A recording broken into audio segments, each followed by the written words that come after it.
when Garoppolo has the ball, he tends to get out of that pocket. He doesn't necessarily stay in that neutral zone. He actually gets out to try to make the play without trying to throw the play away by just waiting to get sacked in a sense. And I think that's what makes Garoppolo better. He said, well, what's happening is, guys like Marquise and Bourne and Taylor, they clear out even against zone defenses, they clear out the top part of that zone so that he can get in between the linebackers and the safeties pretty easily. Are you listening? Jimmy!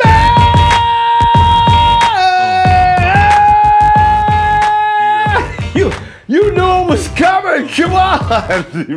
Ronbo Sports here, representing the Niner Empire organization worldwide. Yeah, of course, each and every week I invite you to join us.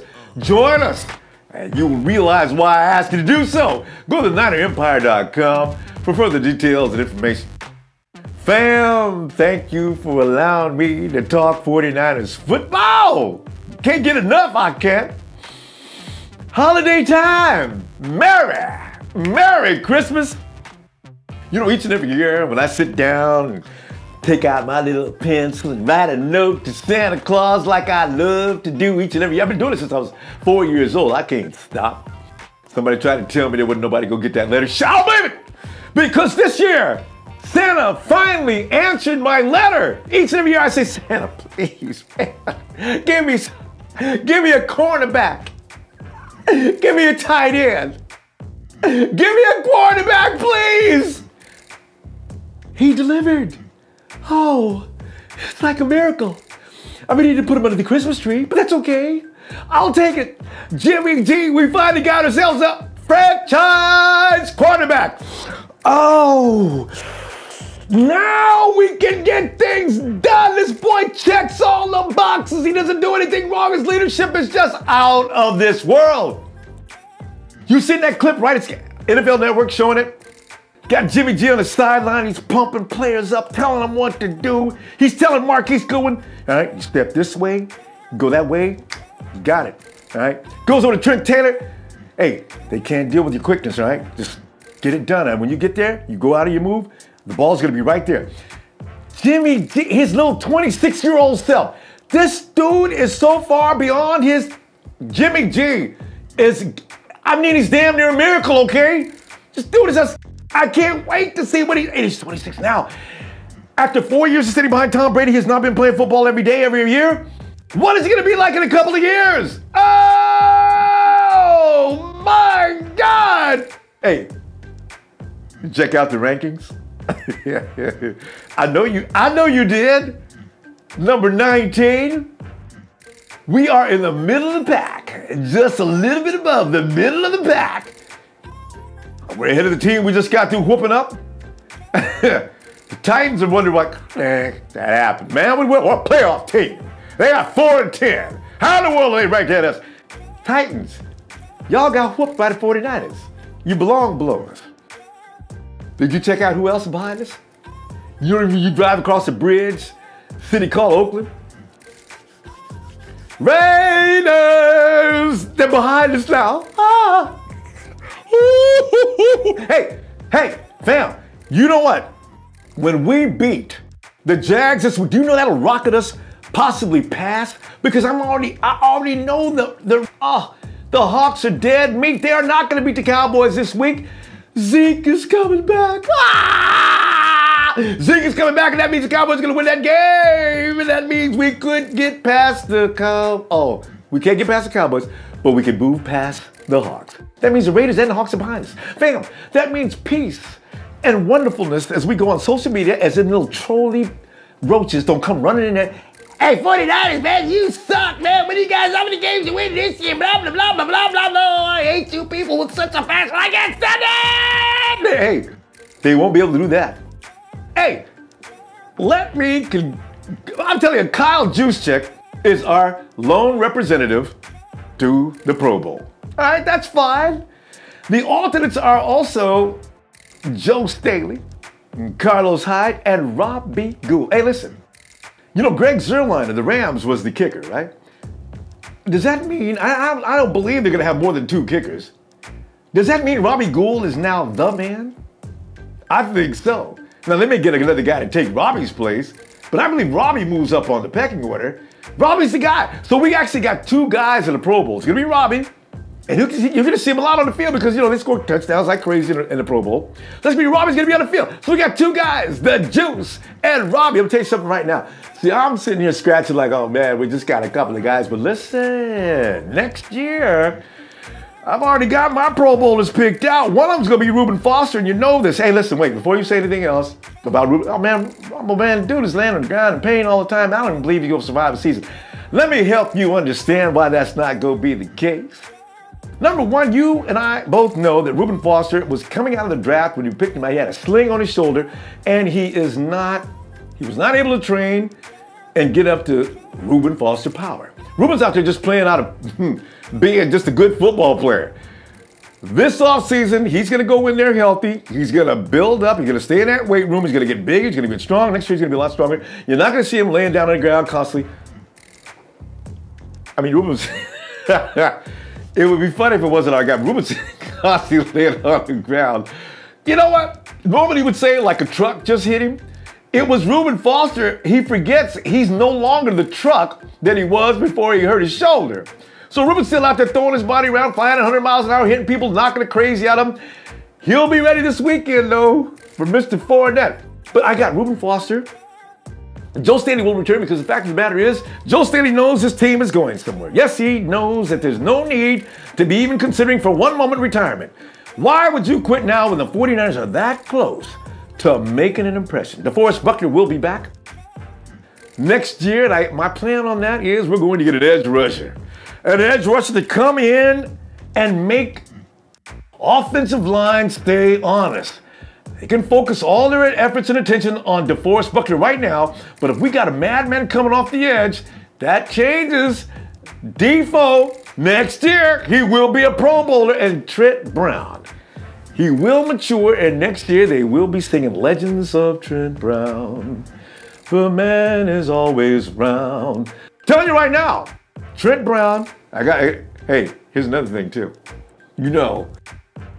Don't get me started. I'm not going to get carried away with Marquise Goodwin because I know I get carried away with Marquise Goodwin. I love that boy, man. I'm telling you, he's developing into a serious stud.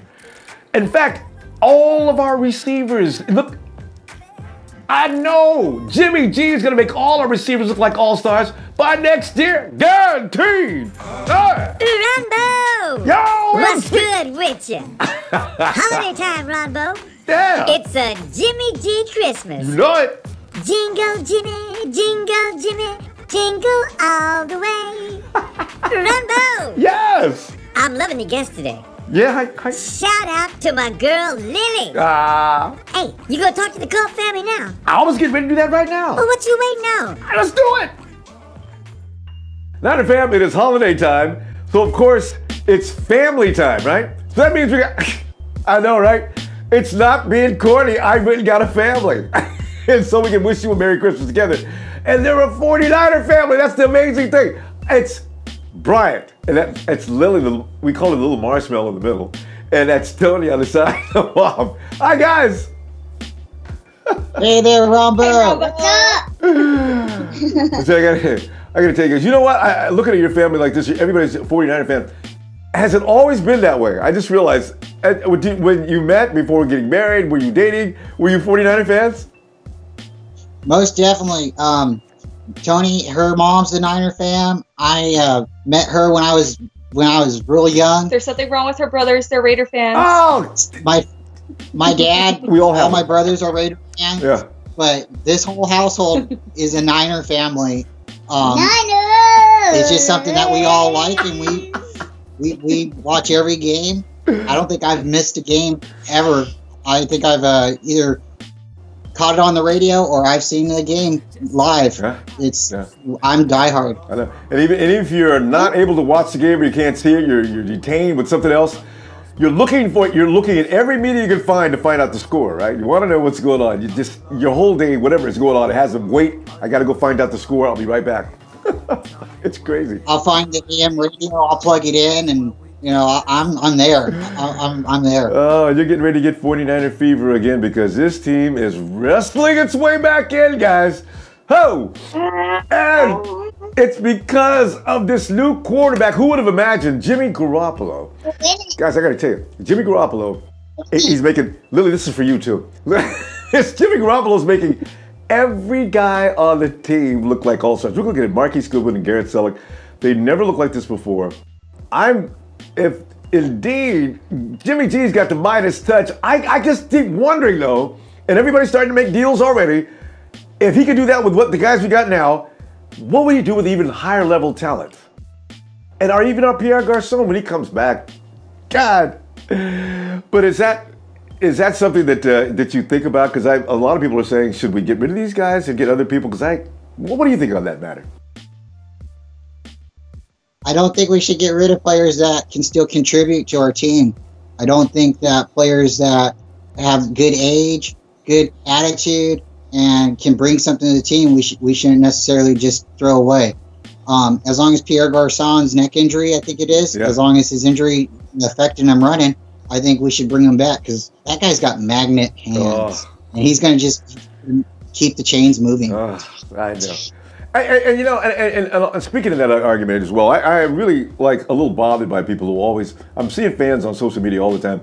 If we can get this player, this player, this player, this player. Listen, people don't understand how sophisticated and difficult Kyle Shanahan's system is. You don't keep switching players every year. Matty Ice was aggravated with Kyle Shanahan for an entire year, I understand, before he could actually grasp the system. And the players in the system as well were struggling. So if we got to step up. We got an advantage here. We have Jimmy G that got in earlier than I wanted him to, and he's working with the guys now as it goes. Are we going to click? I'm thinking at the beginning of the season, we're going to hit the ground running this time, aren't we? And Tony, what do you think on that one? I think we're going to... Go ahead. I think we're going to finish off 10. I think we're going to start next season off running. I've already seen next season's opponents. We're going 12-4. That's not hard to believe at all. And next year, we're going for the championship game. We're going for the Super Bowl. That's what this team is about, is championships. So next year, most definitely, we're going. And it's about winning.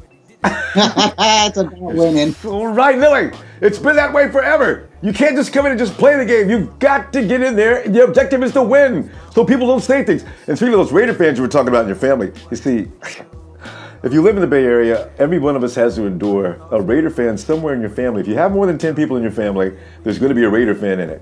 So they are the ones that have been the most aggravating. And do you know, as of this hour, we're ranked above the Raiders. I'm not a Raider fan. Raiders live in a dark hole. Oh boy. This is Darth Vader. It's exactly.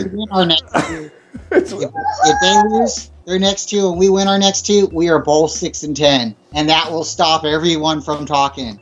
Woohoo! Now that's what I'm talking about. So agree, Lloyd. Oh, and we've done really well for the last couple of games. We haven't had Trent Brown. I was petrified when he went down. I says, who's going to protect Jimmy G? I always worry about Jimmy G, right? So I says, who's going to protect Jimmy G's right side? St. Baylor's came in, it wasn't too bad. But here's the thing. Trent Brown, do you realize if you were to go to any team in the NFL and ask, listen, we've got Trent Brown. If you'd like to give up some draft picks or exchange of players, do you know there's no team, I can't imagine a team in the NFL that would not bite on that. Would you trade Trent Brown knowing that we could possibly get players out of the draft to play that right side? Would you bite on that deal? I personally don't think we should keep, changing the continuity of the team. Like you said, it takes a long time to understand the playbook. So when you're in that system and you're studying with everybody's joking, they've been on in that chemistry. Yeah. It's hard to say, we can't listen to the offer, but I really think it would just be nice to listen. I don't think we should really start trading players off unless he's injured more than we know and we don't think he's going to recover. If that's the point. What do you think, Tony? I think I agree. I agree too. Yeah, I think there's certain parts of the offensive line that need probably just a little bit more adjusting. I don't know if it's because Garoppolo's a better quarterback as far as compared to C.J. Beathard. Maybe for the simple fact that when Garoppolo has the ball, he tends to get out of that pocket. He doesn't necessarily stay in that neutral zone. He actually gets out to try to make the play without trying to throw the play away by just waiting to get sacked in a sense. And I think that's what makes Garoppolo better. So as far as people protecting him, I think he might be fine. I think it could be just a little bit better, but I think because Garoppolo's a little bit better as far as just moving out of danger, I think we'll be okay. Yeah. Beautiful analysis. Because, you know, he escapes pressure really, really well. The only time he really gets caught is when there's been a complete failed assignment at the line of scrimmage, and some guy comes zooming in at 100 miles an hour, and he can't react really that quickly sometimes. But yeah, you're right. I like him moving around that pocket. He's got Aaron Rodgers a little bit into him. Dancing around in that pocket. He's on a circumference about that wide. He's dodging guys, watching downfield, dances around. That directed play, when he hit Garrett Celek, I said, oh, that's a franchise quarterback. There's nobody on that team. And Garrett Celek, what do you think? Give me your feeling about Garrett Celek. What is going on with Garrett Celek? It's just unbelievable how great he's playing. He's definitely playing better. I think he's playing better, and then also I think sometimes he's in the right place at the wrong time. The right place at the right time, I should say. And just like with that last catch that he made in the end zone, he wasn't expecting that. And I think as long as he pays attention to what the quarterback's trying to say, either go this way or that way, or just hey, get your butt over there and stay open because I'm coming for you. You know, they just need to all stay, heads up. But I think Celek's great as far as receiving the ball. Yeah, he was standing there in the corner of the end zone. No one was around him, and he didn't even expect to be that wide open. And when Jimmy's like signaling with his hands, stay right there and just go a little bit, it was a perfect pass. Yeah, just keep your eyes out for Jimmy because he's gonna direct everybody in the right spots. And if you're open, you better make sure you're open because that ball may just come your way. And be ready to pick the ball. Oh, yeah, you're so right because he spreads that ball around. I think we had 7 receivers catching balls on that game. That means that's the essence of Kyle Shanahan's offense. Every guy on the field is a weapon. How are you going to defend?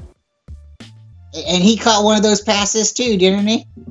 Who? Kyle? Jimmy G didn't. His own pass, you mean? It bounced off. Yeah, you're right. And you know what? He's so sharp. He knew, don't try to pass that ball again. A lot of people would have done that. The ball bounces back to him. He just runs out of bounds.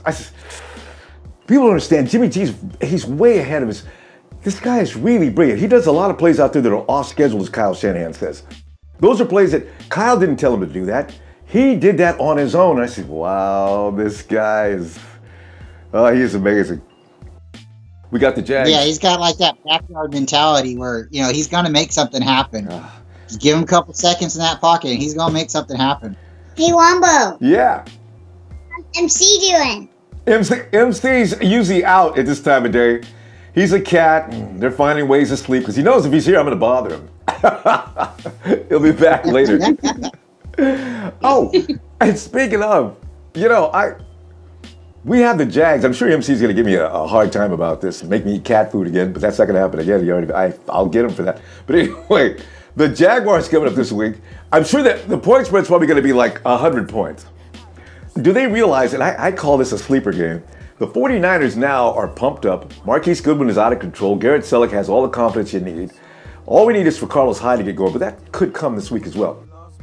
What are we going to do with the Jaguars? Can we bring that big monster back down to the ground and deal with him this weekend? I think we're going to control the clock. Yeah, I think we're going to control the clock. We'll get a couple field goals out of it. I think the score is going to be really tight.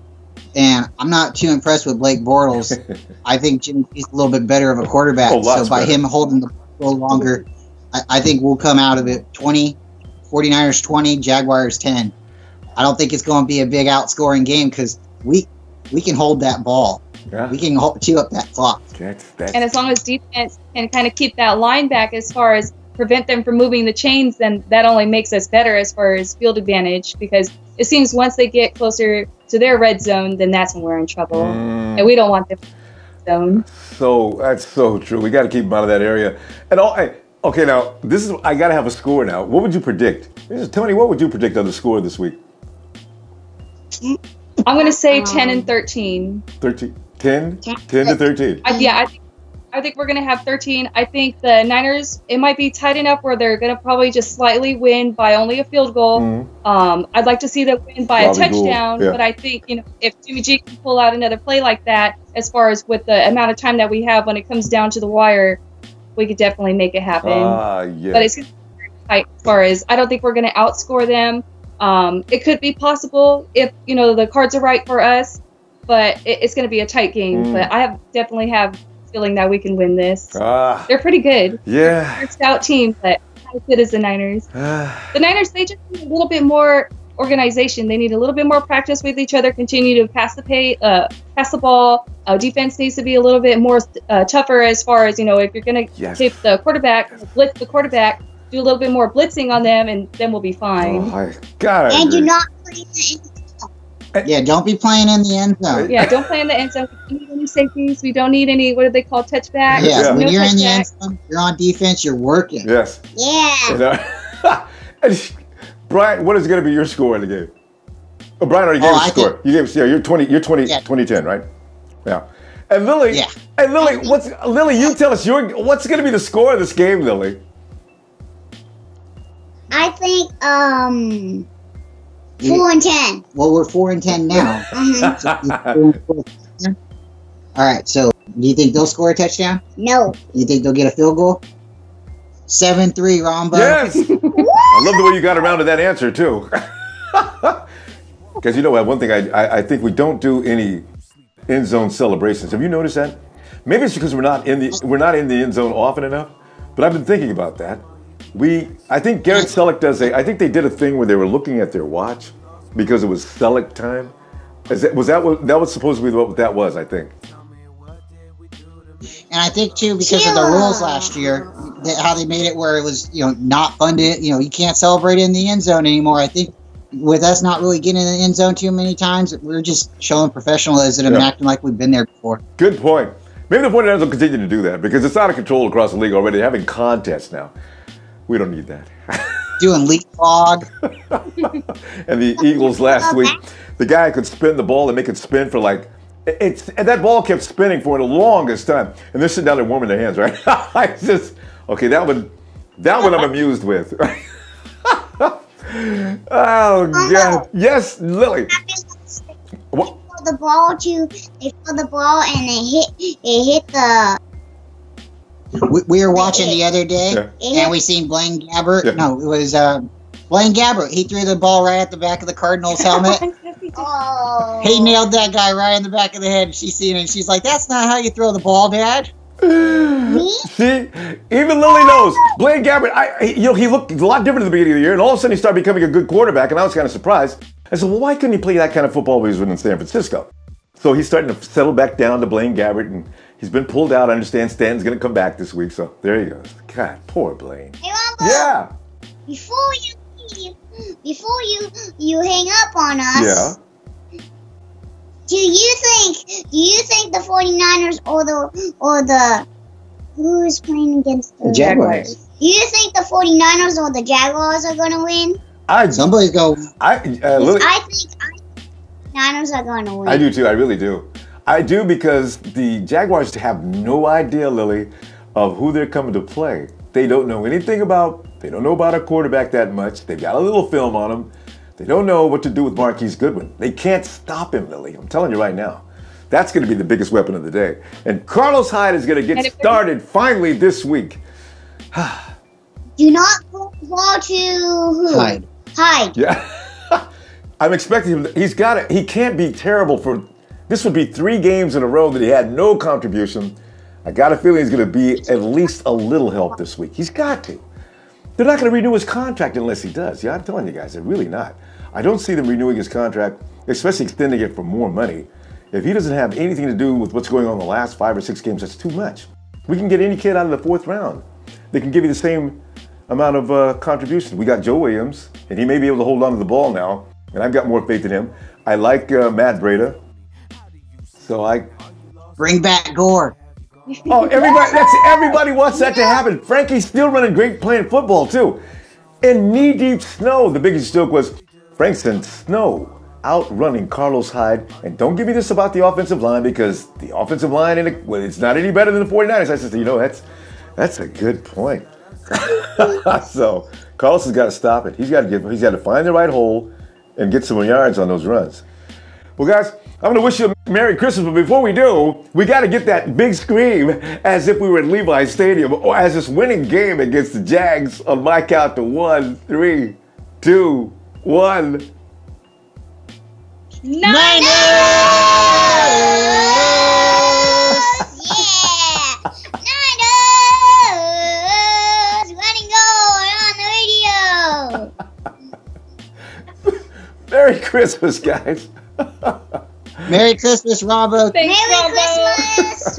We love you! And to all the Thanks, Niners Celek. fans out there, the Culp say Happy Christmas.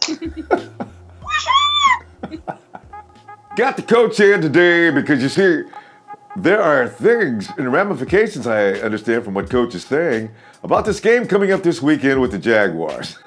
Hey, Coach, how you doing? Hey, how you doing? Well, Hello Coach, to the Niner family. yeah. Coach, I was so intrigued as soon as you said that. I said, oh, okay. Things that are going to have implications on the 49ers for next year. You know I'm all ears. Please, enlighten us. Well, it kind of goes back to when I broke down film on the Jaguars. Jaguars got basically the number 3 ranked defense in the NFL right now. I didn't even know they were that high. I knew they were up there. Yeah. My God, they're tough. Whew. Their biggest strength, of course, is their pass rush and the coverage of their outside corners. But they are susceptible to the run. Ooh. And this is where the Why? 49ers can beat them. Yeah. Carlos Hyde can finally make an appearance. I think so, because I went back, I looked over, they got 4 losses this year. Yeah. Okay. They lost to the Titans, game 2 of the season, pretty badly, 37-16. Titans ran all over them. Oh, they got the running backs. Murray. Yeah. Henry. Henry, yeah. The Jets beat them. The Jets had 2 guys, Powell and McGuire. Both of them, Powell went over 160 yards, and McGuire went to almost 100 yards. So almost 200 yards, 200 plus yards. And they haven't done that. And the Jets runners, have they done that since? No. Yeah. Wow. They've had a couple of good games where they ran the ball well, but not good. Not that good. Because, and I'll give you my reason why this is happening. The Rams game, Gurley, 100 plus yards. I think he had 2 touchdowns in that game against them. And then the Cardinals. Cardinals didn't put up gaudy run numbers. Gabbard actually had a good game against them, which was unusual. I have no idea what's going on with him. But at first when I looked at them, I go, okay, are they losing on the road or are they losing at home? Well, it's 50-50. They lost 2 games at home. They lost 2 on the road. This was going to be a road game, but they're coming off of a pretty good streak they got going right now, both defensively and offensively passing the ball. So that's kind of our weakness on defense. So, but here's how we can beat them. The way we can beat these guys is to obviously run the ball. We need to run the ball. But, and this is implications for next year, because Garoppolo, the funny thing is his strength, our strength on offense right now is not running the ball. Yeah. It's passing. Yeah. But the implications, what I'm talking about for next year, are obviously what Garoppolo is going to bring to the table next year. Teams are going to load up and try to stop the pass. Okay. So we have to be able to run the football, and I think these next 2 games, we need to slow down the pace of the game a little bit and give their offenses less time, because both the Rams and the Jaguars can put up points pretty quick. You've seen the Jaguars the last few weeks do that. And the Rams, of course, we know have been doing it all year. And I think the Jaguars, statistically right now, they have 10 games. I'm sorry, 7 wins are by 10 or more points. Yeah. They've been winning. So they're beating teams. Yeah, they're winning big time. But they're not running the ball as well as you would think, even with Fournette. I went back and looked in these losses. They didn't run the ball well at all. They put it on Bortles, and because they couldn't run the ball, and teams were loading up the box and they were stopping their run game, so Bortles had to take over. So there's a couple things we need to look at to beat these guys this week. One is we got to run the ball, play action, and I think the most important thing is moving Jimmy outside of the pocket. We got to get him outside, which is a strength of his. Mm-hmm. So this kind of plays into the strength of our offense. Mm-hmm. He can throw from the pocket, but their corners are good. Yeah. Their corners are really good. Yeah, I know. So where we can beat them in the passing game is with the tight end, because Barry Church is weak in coverage as a safety. Yeah. And we can beat them with the backs out of the backfield. But the thing you sacrifice when you move the backs out is what? Pass protection, right? Yeah. We got a weak line, so we got to get the ball out quick. So I think we're going to go hot to the backs and the tight end and the seam, and just focus on short to medium passes, not get greedy, and run the ball. And I think we can take time off the clock. We can keep the ball, and our kicking game is probably the best in the NFL right now. No argument there. Whew, gosh, Robbie Gould is red hot. Coach, from what you're saying, though, that would mean we'd see a lot of Kyle Juszczyk, possibly in the backfield all game long if they were to go that route, along with our guys, and maybe, and in this case, little short routes, because I still don't think that there's anybody in the league right now that can really cover both Trent Taylor and, of course, we're seeing Marquise Goodwin merge as a slot-type receiver. With that short game, because everybody can't cover the slot, and you got Garrett Celek. Coach, how is he finding those gaps? You're seeing Celek out there with real estate on both sides and in front of him and behind him until the defense finally collapses. But they've got to collapse and come and get him. How is that happening? And I can see that from what you're saying. If they're having trouble covering big guy, the tight ends. Whoa, there he is. Yeah. Well, the thing is, speed kills, right? Yeah. Our speed not only scares teams, but I believe it petrifies them. Because now you have Bourne in there now. Bourne's in the mix, and he's got good speed too. Quick. So you put him out there with Grissom, and then you got Taylor and Celek inside. And I looked at some routes that the Cardinals ran because I thought it was kind of unusual that Gabbert would have that much success against such a good defense. And he's getting better, though. The way... Oh, yeah. He did okay. He got benched now, though. He's now benched again. Oh.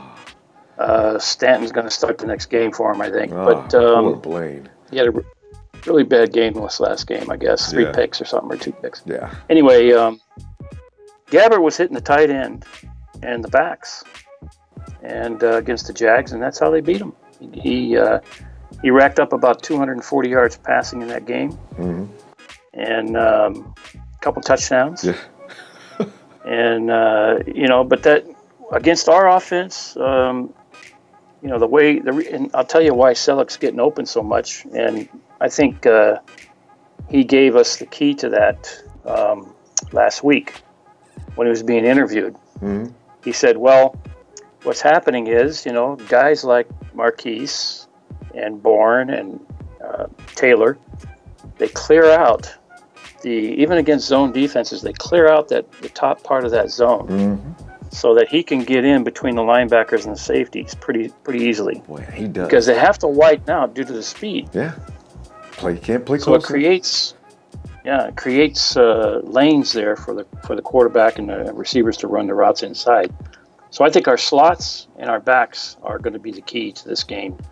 Well, I tell you what, and Jimmy G never misses it. He never misses a thing. His vision on that field, he knows where everybody is. it's amazing to watch him work that field like that. So yeah, that makes sense. Yeah, and again, we've got to run the ball. I don't know if we should be predictable and run it every first down, but I think we can run. If we can run effectively early in the game, that's going to be the key. Mm-hmm. It's going to open up the passing game, and we got a real shot at beating the Jaguars. Now, our defense is another story. Because Dante, in the passing game, we're giving up a lot of yards. And Bortles, the thing about the Jags though, is Bortles will run the ball. Yeah, he will keep it and he'll run it. And if we're keying the back too much, Bortles will kill us. Yeah, because that guy can run. I've watched that. He's not a mad screen. Yeah, I've watched him a few games, and he will take off, and it's almost as if it were designed plays. So yeah, he's got some designed in there. I've seen the design. Yeah. He's got option reads and some other plays where he'll fake the toss and then he'll just take off. Right. And we've had our most trouble with that type of quarterback this year. And in fact, I was concerned about Mariota, but he's having a little problem with his mobility right now because I think his knee is still a little sore. But I was worried about him, and I thought he'd get away. But they pretty much contained him, or he only took off maybe once or twice. Coach, there is one thing, though. You know who does like to play against Mr. Fournette? We have the man, the myth, the future legend. I think Reuben Foster looks forward to playing against Fournette. You know, when he dropped Derrick Henry in this game, I said, there's no way to measure Reuben Foster's power. He goes around 230, 235 at the most right now. Derrick Henry weighs 247 and he probably weighs 250. And when Reuben hit him, he went down like a ton of bricks. Wow. Yeah. So it's going to be an interesting matchup. Foster is a stopping machine, no doubt. Yeah. So, and we just need to stop their run game whatever way we can. If that means run blitzing or whatever it is. But the only thing is, Bortles, he's got a couple of quick receivers. Yes. Marquise Lee, I think Lee's going to play this week, unless I hear otherwise. I haven't heard yet. But that guy Lee, that kid Lee, is doing really well, and so is the other guy, 84. Yeah, they've got a couple of tough covers, and and the thought of Dante Johnson having to cover any premier wide receiver, it just really does petrify me. So I'm hoping they bring the kid up from Seattle and see what he looks like, and let's go ahead and try to win that game. If Dante Johnson has a sit down, then sit him down, Coach. That's 2 weeks in a row of really damaging play. He put us in a position where we could have won that game a lot easier against the Titans, doing the things he was doing. So I'm saying if he sits down, and especially in this case, we're going to have to really exploit them in only a couple of weaknesses that they have. You can't have Dante Johnson out there throwing a wrench in the works. So, Yep. Well, I'll tell you, our defense has been absorbing too much. Yeah. We're playing too soft. Oh. And I made a few comments about that in the on your podcast. I just kept seeing our corners just bailing out. And it's okay to do that if you're in man-to-man coverage and you're going to stay over the receiver. Yeah. You watch Richard Sherman do that and the Seattle corners and how they execute that defense. Yeah. And that's what they do. They stay over the top. But they're always looking back as they're doing it, so they can see when the ball is in the air. Yes, and they can adjust. Our guys get caught flat-footed, and too many times you see them flat-footed, and the guy's running, and they got to grab them and all this other stuff because they're not moving. So I say either we come up and we got to bump these guys because they're small receivers. Yeah, we got to bump them, or we got to run with them and stay on top of them because they're going to catch some things underneath, but I haven't seen him run too many double moves. I haven't seen him, and that doesn't bode well against our defense anyway. No, so, I know. Eric Reed bothered me yesterday, but they've started letting people get behind them. And we've got the whole object of that defense is to keep things in front of you. And when I saw Eric Reed chasing Delaney Walker down the field, I almost passed out. I said, This defense is designed for that not to happen. And why am I watching Eric Reed trailing Delaney Walker? So I'm sure Coach is going to show him on the film today. Listen, guys, this is what we don't want to do. This is exactly what this defense is designed to prevent. And so when I see you guys trailing receivers, someone please stand up and explain that to me. I can see the coach now asking that question, like, what happened there? Because I know that was a failed assignment. So, yeah. Yeah. Yeah, they're getting touchdowns too easy on us in the red zone. And I don't I mean, almost, I think teams' percentages against us in the red zone are just way up there. I mean, they're over 50%. So, we can't let that happen against the Jaguars because they'll kill us. If we let them do that, they're going to get down there.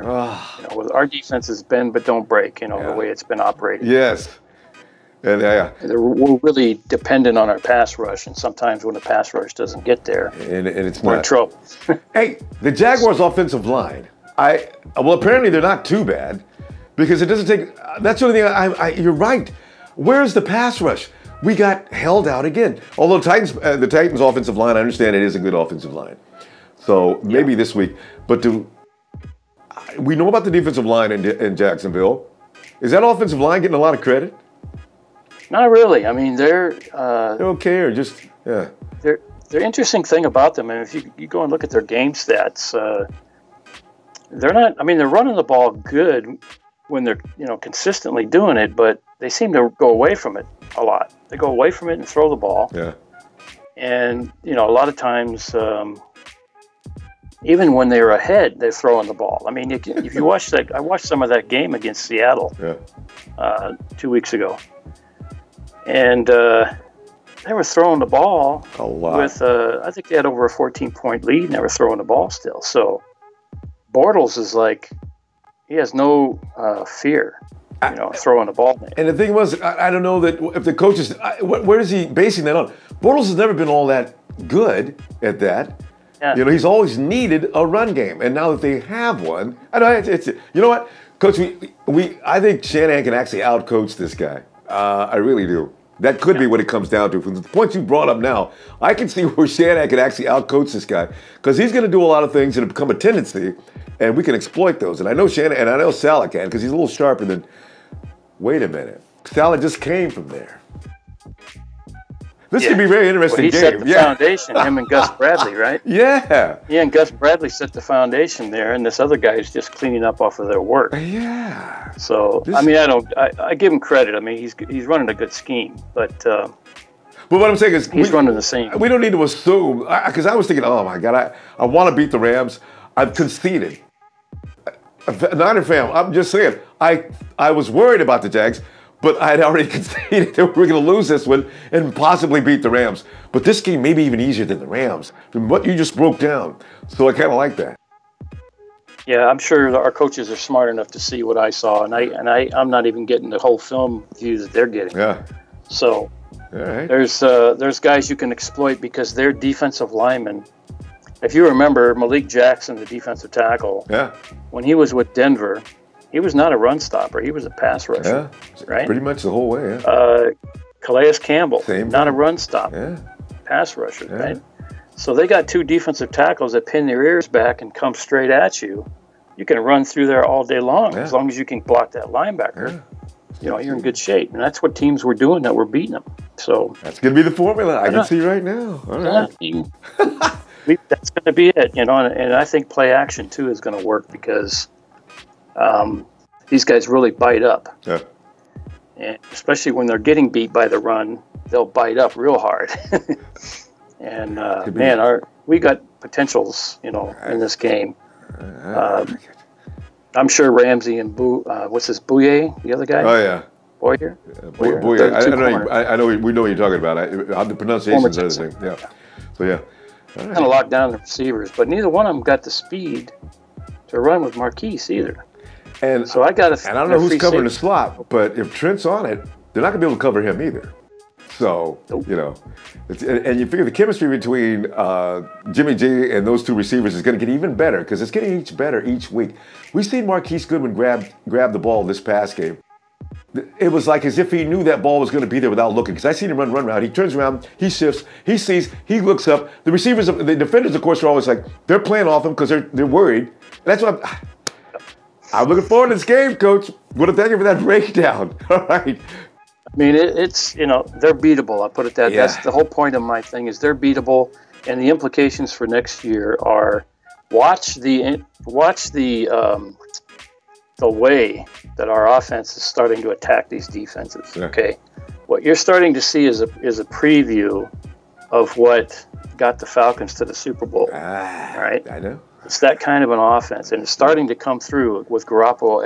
Garoppolo is executing it, and that's exactly the guy he needed for exactly what you're talking about, Garoppolo. He's excellent at that. I even put him above Kirk Cousins. I've already told people, we're going to trade for Kirk Cousins. You guys don't understand. Why would I trade for an inferior product? I think Jimmy G has way more upside than Kirk Cousins, and it's clear to see now. More skills. Kirk's a little bit limited, but yeah. It's going to be a fun game, though, either way. Coach, I want to thank you for that. And, of course, Coach, we got to holler on out of here as we win this game against the Jacksonville Jags on 3, 2, 1. Niners!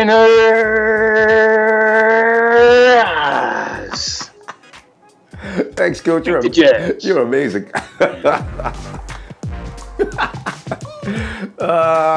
Thank you, Coach Tim. Culp family. Oh, man. Love you. And hey, talking to Coach Tim made me realize I want to check those clips again. Here's the thing. You look at the film of all the games the Jags lost. He's right. They are pure hell if you're in a third down situation and they can pin their ears back and come after the quarterback to prevent that conversion. If you stay out of the third down situation, I know that's a lot to ask. You stay out of the third down situation, they become a little less than omnipotent. And Jimmy G is good for that. And the run game, you can run on those guys. You see, it's just like the coach pointed out. There's been some running backs that got off on him. We can do this. And Carlos Hyde, I know he's ready to do it to somebody too. Him and Matt Breida. I got a good feeling about that. Meanwhile, I'm telling you, he's going to carve him up, all right? He's not going to be running down the edges like they like for people to do. He's going to run. Coach Shanahan's got it all planned out. I already know. See? Because here's the thing. Also, you can blame Gabbert. Yes, Blaine. Blaine cut him up like a surgeon.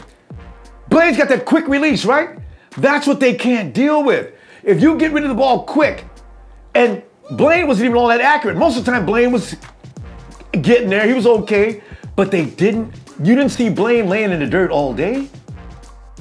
Who's better than Blaine Gabbert to get rid of the ball real quick? You bet your sweet. I ain't gonna say that, I'll keep it clean. Blaine Gabbert is not gonna get rid of the ball faster than Jimmy G. And Blaine cannot match the accuracy of Jimmy G. I know that's what I can expect this weekend. And Kyle Shanahan's looking at this as having a bunch of teachable moments. He's saying this is where we're going to test the character of the 49ers as they are right now. There's going to be a lot of instances where the 49ers are going to be in adverse situations. How they react to it is the character will be formed starting this weekend as to what we're ready for, what we need, and what we need to correct. This is a very good game for a lot of reasons. 49ers can still pull this out. 25-21!